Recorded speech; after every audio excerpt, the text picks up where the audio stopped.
God, the Creator who made you, is not one pleasure among many. He is the pleasure for which you were made to crave with every last ounce of your being.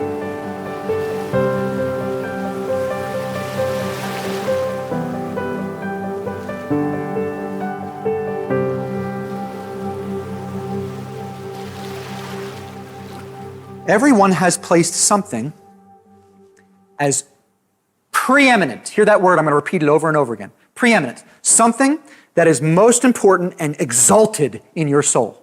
Okay? Preeminent. Everybody has something. You do, you do, you do, you do, you do, and I do. Something in your soul.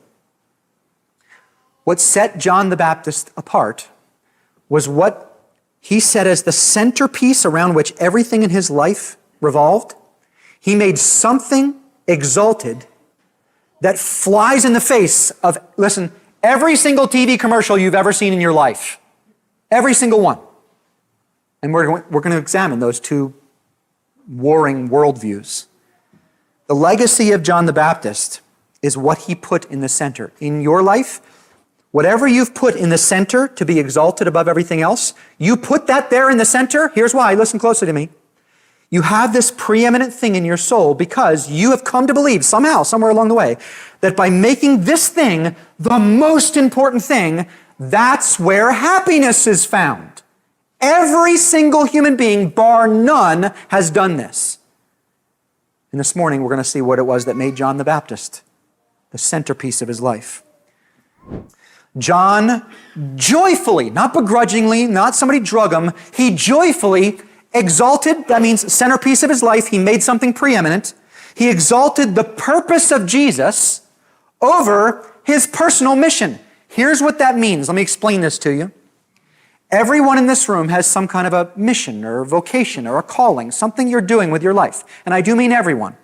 From the littlest ones in the room to the mom who's a stay-at-home mom, or the CEO executive here, or the retiree, the elderly, the single person, the married person, somewhere in between, engaged, without a job, unemployed.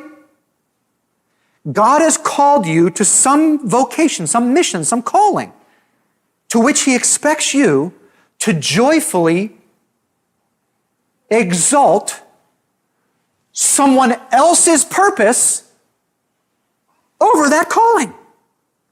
John answered, I imagine he laughs there. It's not in the text, but there's a laugh. A person can't receive even one thing unless it is given him from heaven. In other words, my calling as the baptizer, I'm a steward. That's it. I'm a manager over what has been given to me. This isn't like some identity that I own. It's been given to me. And now John helps them to see his worldview. You yourselves bear me witness that I said, listen to this very closely, I am not the Christ. That literally means the chosen or anointed one. But hear this. If John were alive in America today, growing up watching TV like all of us have, he would say, I'm not the Christ, but boy, those commercials are working really hard to convince me that I am. The chosen and anointed one. Go get you those expensive shoes because you deserve it because you're the chosen one. John would say, no, I'm not the chosen one, and this life is not about me. So he goes, I'm not the Christ. I've just been sent before him. And he tells you how he sees himself in relation to who this story is actually all about in this analogy. Take a look. Verse 29. The one who has the bride, that's you there, by the way, the bride of Christ. The one who has the bride is the bridegroom. Who's that talking about? Say his name. Jesus. The one who has the bride is the bridegroom. The friend of the bridegroom, that's the best man. Who's the best man in this analogy? John. The friend of the bridegroom who stands and hears him rejoices greatly at the bridegroom's voice. Therefore, this joy of mine is now complete. And here, church, is the legacy of John the Baptist. He must increase. I must decrease. And there's where we're going to camp out for the remainder of our time together. Listen to me. I must decrease is a 4-letter word to most Americans. Look, I'm an American. I don't decrease. I get the corner office with the window. What are you talking about? I've been working my entire life so that I can spend it doing what I want to do. We don't decrease. We only increase. Decrease means I did something wrong. John's saying, my whole goal in life is to decrease. There's a clash of worldviews here. And here's where the clash happens. There is a set of values in heaven. There's a set of values in heaven. And there's a set of values that the earth operates by. And John is simply the picture of what it looks like when someone adopts the value system of heaven. I got a newsflash for you. You ready? When you get to heaven, it's not going to be about you. It is entirely about Jesus. And so a follower of his down on the earth tries to adopt the value system of heaven so that everybody sees that's where joy is found. I would like to propose to you a ladder of happiness. Okay? Here, this is a little elementary, but here it is up on the screen for the younger ones who have no idea what I'm talking about. This is a ladder of happiness, and each one of those rungs represents something that maybe you've been mastered by. There are cravings that you have in your soul that you've given into, and Paul calls this, they've mastered you. Each step of each rung of this ladder, when you get rid of that thing that has mastered you, you are climbing the ladder of what John and Paul and some of the others found is actual happiness. Okay? The more freedom you get from those things that are actually keeping you from what actually is the source of joy, the greater happiness you'll experience. Do you know what the top rung is? Look at the top rung.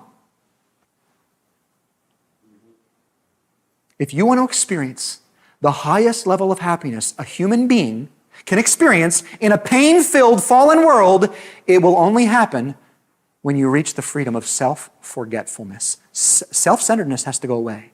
Self-absorption has to go away. And when you get closer to that top rung, you'll experience the kind of joy that John the Baptist experienced right before they cut his head off.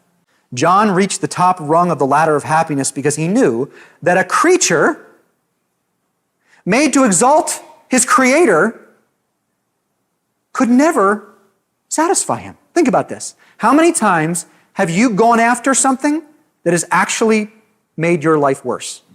How many times? Those of you who are older, like way too many times that I can even remember. Why would you put a creature as the centerpiece of your life who is constantly craving things that are in the opposition of what's best for you? And yet putting you as the centerpiece of your life, you who always is choosing things that actually are bad for you, is what America trains you to do. Instead of putting someone else as the centerpiece, as preeminent, the most exalted thing in my life, who has never once done anything other than what is totally best for you. That's what made John and Paul the heroes that they were, and the joy founders that they were. They put Jesus as the center, and they discovered where true joy is found. Self-forgetfulness. For John, his life centered around this calling as baptizer, okay? John was set apart from his mother's womb to a calling. Baptizer. He was there to set the path for the coming Messiah. Do you know what Jesus said about John? Look on the screen, Matthew 11. Truly I say to you, among those born of women, that's everybody by the way, there has arisen no one greater than John the Baptist. And you're going, hold on, Moses, Abraham, what about Noah? He was blameless in God's sight, right? Jesus said, John the Baptist. No one greater. And the reason is because John the Baptist had the most exalted role there ever was. More than any president. Do you know why? John the Baptist got to point people to Jesus. And you say, well, Pastor Luke, we all point people to Jesus. Yeah, but when John did it, he's like, follow Jesus. Here he is. That's a great role in life, wouldn't you say? He is the one prophet that got to actually see all things come to fulfillment. That's why he's the greatest. The privilege of his life. If church, we aim to be like John the Baptist, who adopts the values of heaven, saying, he is preeminent. He is above all. He's above me. He's above you. He is it.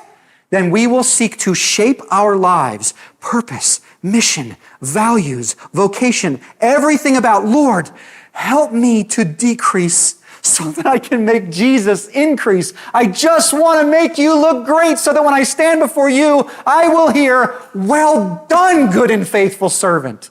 Don't you want that?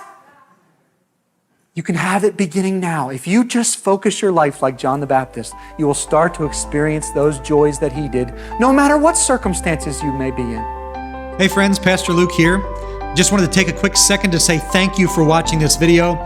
If you found it to be edifying and encouraging, make sure to hit the like and subscribe button. And for more videos and sermons just like this, or to watch the full-length sermon, you can find it right here on our YouTube channel or by visiting our website, hopeoflbi.com.